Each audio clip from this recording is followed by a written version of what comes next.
Good morning to everyone. Welcome to today's daily Bible reading. It is January 11th, and we're going to be reading Isaiah chapter 11 today. I just noticed as I was looking through the text, getting ready to read with you this morning, that I realized that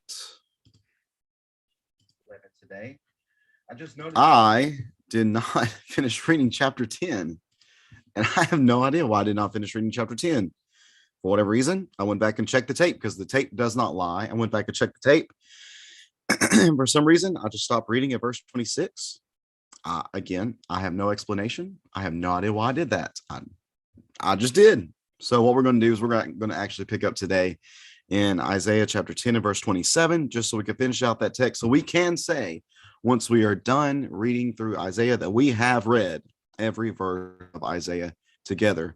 So we're going to do that this morning, picking up in chapter 10 and verse number 27. Let me just check to make sure. I know we have sound because I just heard myself a second ago. Forgot to mute my streams that I have, checking in on the streams to make sure that we're rolling. Should be. So it looks like we have everything good to go. Again, excuse me, let's read today.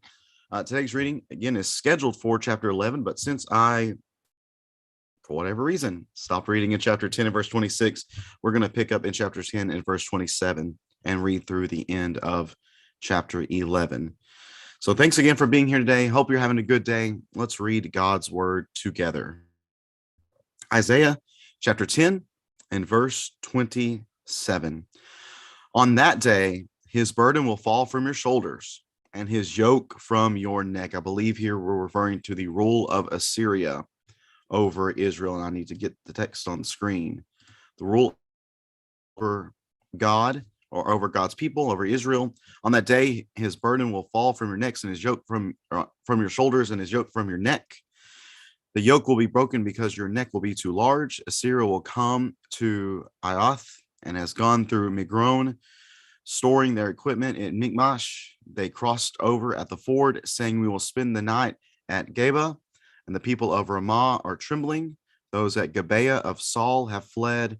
Cry aloud, daughter of Galim, and listen, Elisha. Anathoth is miserable. Madmenah has fled, and the inhabitants of Gabim have sought refuge. Today the Assyrians will stand at Nob, shaking their fist at the mountain of daughter Zion, the hill of Jerusalem. Look, the Lord of armies will chop off the branches with terrifying power, and the tall trees will be cut down, the high trees felled. He is clearing the thickets of the forest with an axe, and Lebanon with its majesty will fall. It seems here in verses 28 through 32, whether describing the literal march of Assyria against Jerusalem or the figurative march of Assyria against Jerusalem. And should clarify again, sorry, I made a comment on one of the posts where we're reading together with a bunch of different people from a number of different places on one of the Facebook groups I'm on. And I told them that I just feel so silly because I get the people mixed up so easily here in Isaiah, because there's just, it's hard to tell with all the different pronouns who's being discussed. So let me clarify. I think what's being discussed here in 27 through 34, and please correct me if you see I am mistaken. I believe what we're talking about here is Assyria trying to oppress Jerusalem, which would be the southern portion of God's people, the people of Judah. And this is describing the march that Assyria would be making towards Jerusalem, whether the literal march or figurative in nature. Still, they're trying to oppress Jerusalem. They're trying to overtake the people of Judah. And yet here is the Lord saying that that's not going to happen, though they get very close to Jerusalem, though they are shaking their fist at Jerusalem.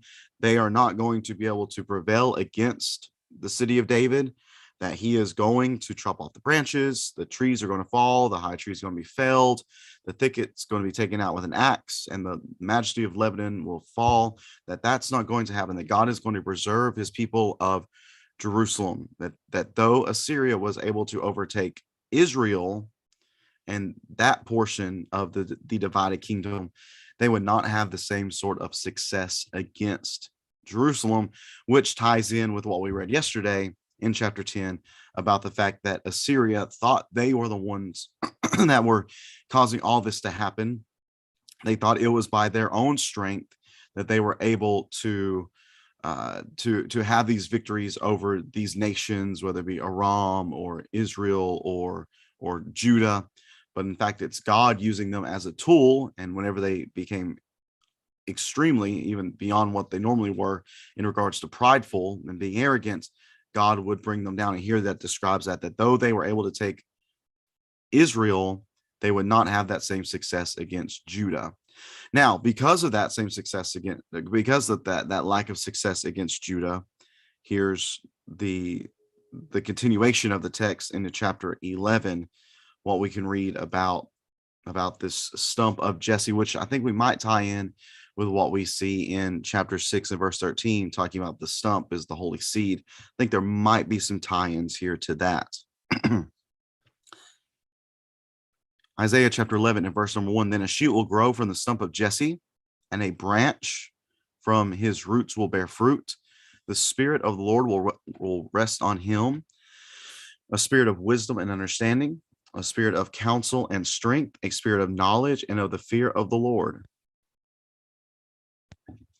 His delight will be in the fear of the Lord. He will not judge by what he sees with his eyes. He will not execute justice by what he hears with his ears, but he will judge the poor righteously and execute justice for the oppressed of the land. He will strike the land with a scepter from his mouth, and he will kill the wicked with a command from his lips. Righteousness will be a belt around his hips. Faithfulness will be a belt around his waist. The wolf will dwell with the lamb, and the leopard will lie down with the goat. The calf and the young lion and the fattened calf will be together, and a child will lead them. The cow and the bear will graze, their young ones will lie down together, and the lion will eat straw like cattle.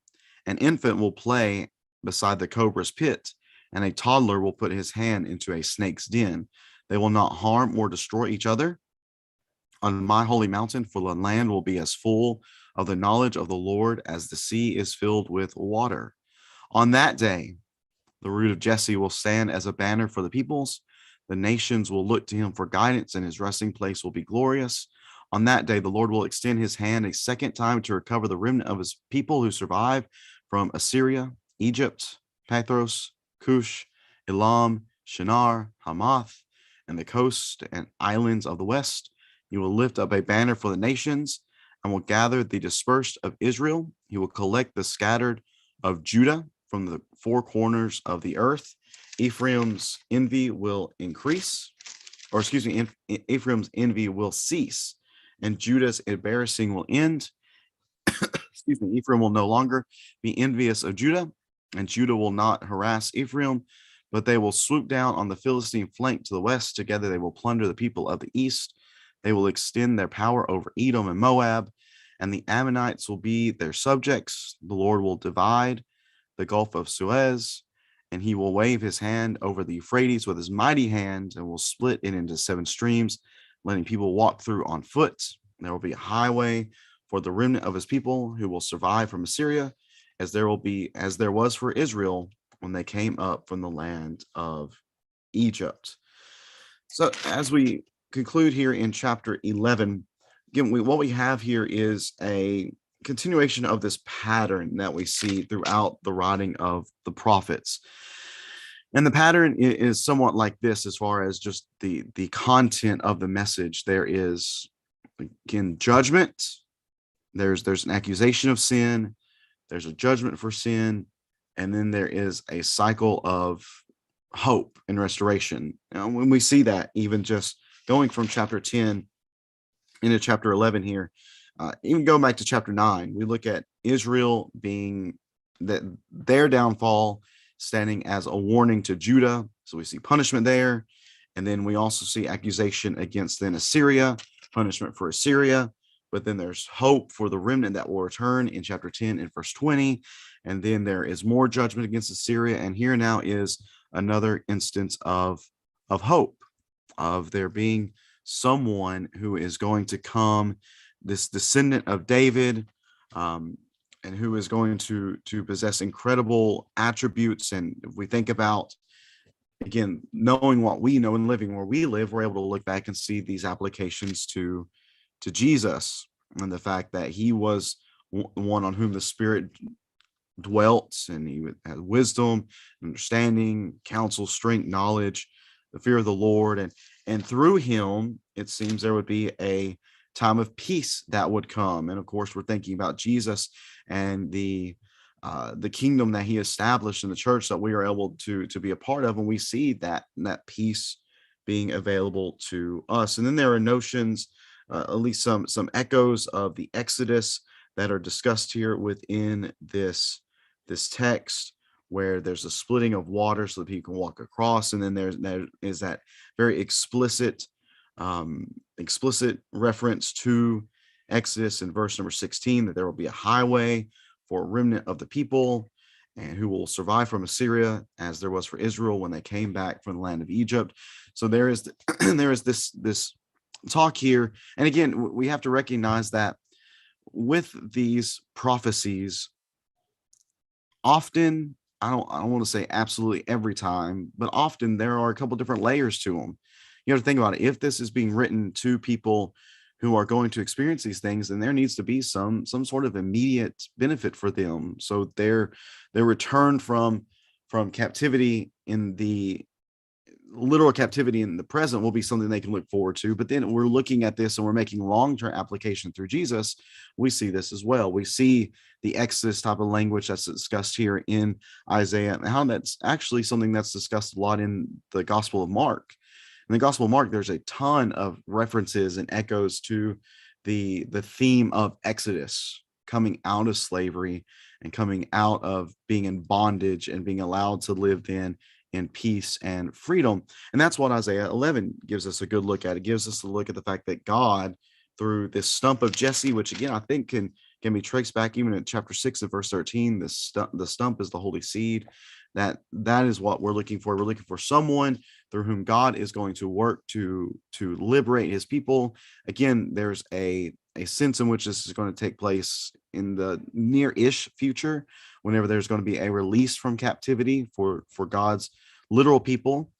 But then there is also going to be a sense in the future with Jesus, the ultimate fulfillment of this, in which he is going to lead God's people, not just the people of Israel, but all people, out of bondage and slavery of sin and into freedom and life that he makes available through his leading and through his sacrifice and through his lordship.